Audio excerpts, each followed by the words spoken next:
is there a part of you that doesn't need to heal, doesn't need to awaken?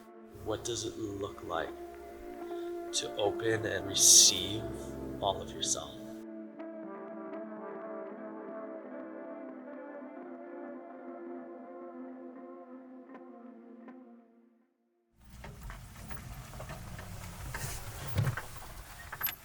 We're at Sky Cave Retreats in Southern Oregon.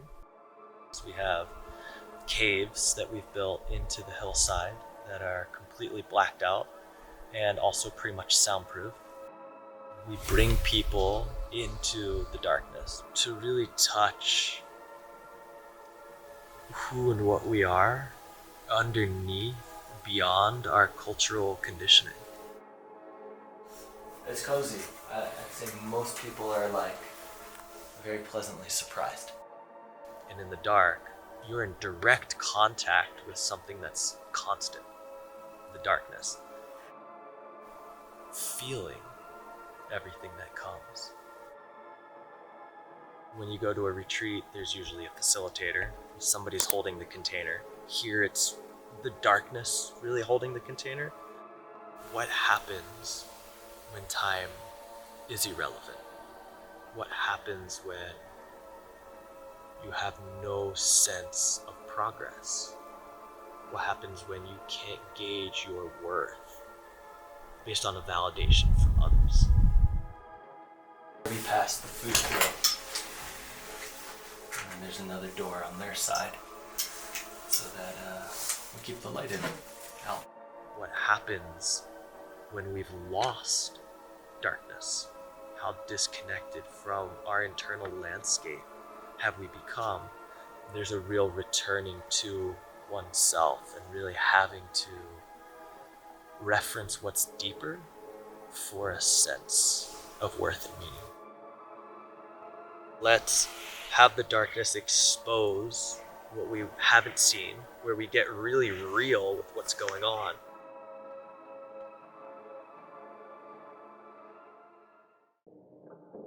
Darkness retreat is like an ancient practice that can be traced through many different cultures and lineages throughout history. There's the catacombs in Greece, there's the pyramids in Egypt, all that have shown signs of darkness retreat. There's lineages in Tibet, in China, in India, that have all done darkness retreat. The Aboriginals in Australia had a practice. I'm sure there's many other cultures. I love the idea of exploring this as not something that's crazy. We live in a culture where we don't experience darkness. Maybe less than 1% of humans walking on this earth that didn't have darkness, where there's nighttime.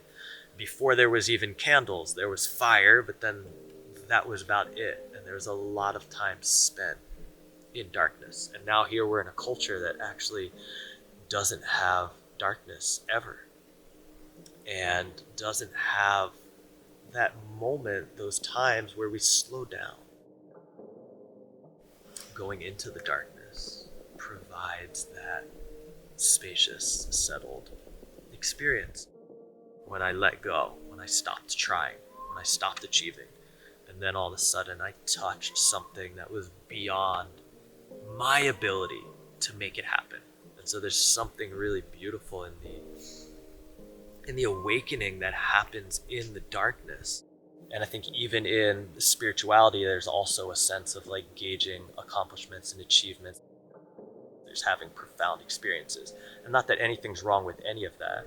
It's kind of our nature, even children, or look at me and look what I can do. There's a sense of worth that comes from accomplishing, that probably baked into just survival.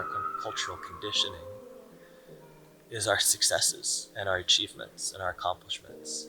And when it becomes the element that we use to solely gauge our worth and meaning, we kind of miss what's deeper. In the dark, you don't have that opportunity to do that. The floor, wherever's cozy, and kind of. You ready? Sure. All right. We romanticize the spiritual journey, or whatever we feel like the experience should be.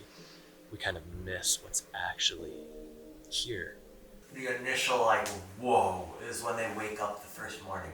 And it's like, whoa, it's dark. Like, kind of forgot what I was doing and like, whoa. What happens when you realize that you have everything you need and you're still miserable? You have nothing to like blame that on, and so there's this real exploration of like, what's really going on? Like, what's really happening within me when I have all my basic needs met and I feel safe?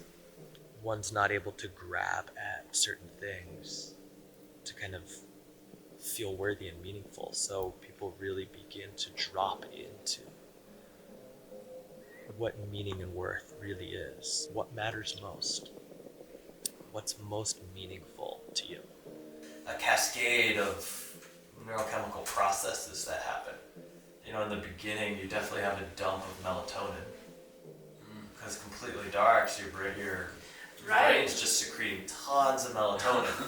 And then at a certain point, it's like, whoa, excess melatonin, don't need any more melatonin. My understanding is it turns the excess into something else, then there's this whole process of what happens when you're in the dark. Like, there is like an actual psychedelic neurochemical process that happens. There's not really good research, or really any. Montauk Chia, who is the Qigong master in Thailand, put out information of what happens. Somehow it became the standard for a while. He said the first days there's like the melatonin, then you have excess melatonin, and then it starts converting it to pinoline, which is some kind of amino acid or something, and then that gets turned into DMT, and that your brain starts secreting endogenous DMT. Everyone comments that the dark is not actually dark. It's like it moves, there's light, there's like, it's alive. And there still is this relationship with something that's completely steady.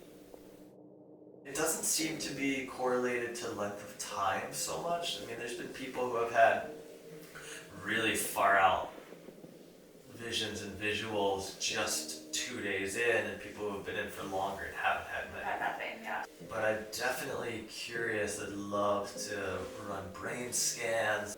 Was there a sweet spot where like the melatonin dump is actually beneficial? Like that would be an interesting exploration in the science of what's going on.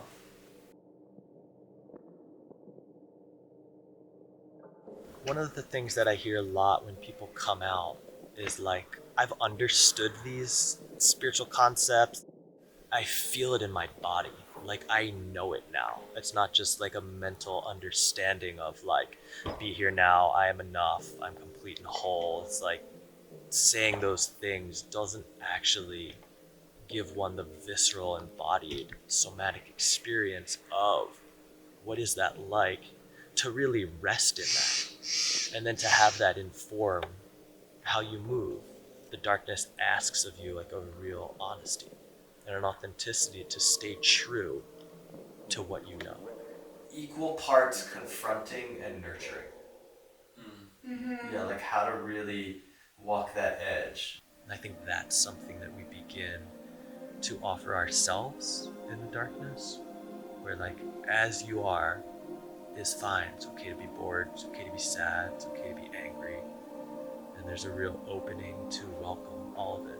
For a lot of people, where that starts to slow down, and there starts to be a little bit more space, and there starts to be less grasping, and like, as they kind of unwind the cultural indoctrinated obsession with progress, achieving, and accomplishing, and the spiritually indoctrinated, and the thoughts aren't as fast, and there's space between thoughts, and it really starts to open, where people begin to make contact with something that's deeper than their thoughts.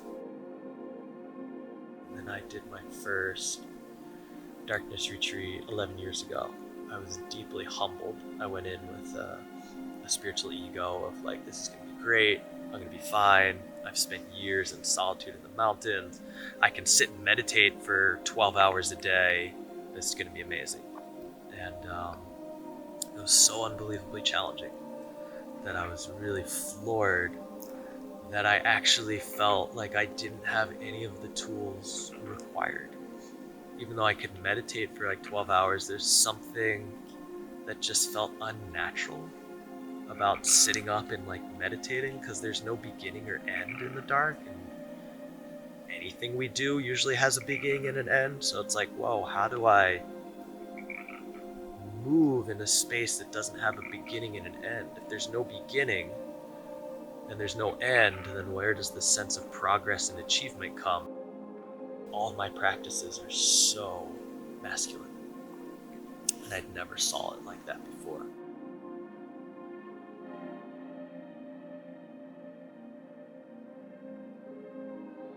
After a few days in the dark, it was like where I would have been at after like a few weeks up in the mountains. Most people who come here, and my experience as well, really feel the darkness as like a feminine space. It's soft, it's timeless, it's spacious, it's holding. There's nothing to do, there's nothing to control. And so the masculine tends to have a harder time in there. And because our culture is so patriarchal, everyone who comes has elements of that. And that is really what first gets exposed. So there's this real exploration of softening, nurturing, tending, caring. The moment discomfort comes, it's like we're distracted, we're in a million different directions. And we don't even realize that like we're doing that to avoid the discomfort. It's just like we pick up our phone, we go for a walk, all the things. Even we do yoga, we go for a run, even wholesome things. It doesn't really matter what it is, but we don't like how we feel, and we're doing things to change it, even in a healthy way, or we're doing things to cover it up, but we don't have that luxury so much in the dark. So they enter the dark and they meditate for 4 to 6 hours. They do breath work for a couple hours. They do yoga for a couple hours. You take a bath for a couple hours, but you still have then maybe 4, 5, 6 hours left. And it's like, what happens then? What do you do after that? And so there is this process of where it really begins is when you're completely unprotected, when you're not using anything to achieve a certain state, to achieve a certain way of being, to accomplish. I think it's for anyone who feels called, like that there's a real desire to know something deeper. There is no gatekeeper. There is no referencing somebody else for like where you're going. Discover with curiosity. Yeah, all of a sudden it's like, whoa, it's a small space.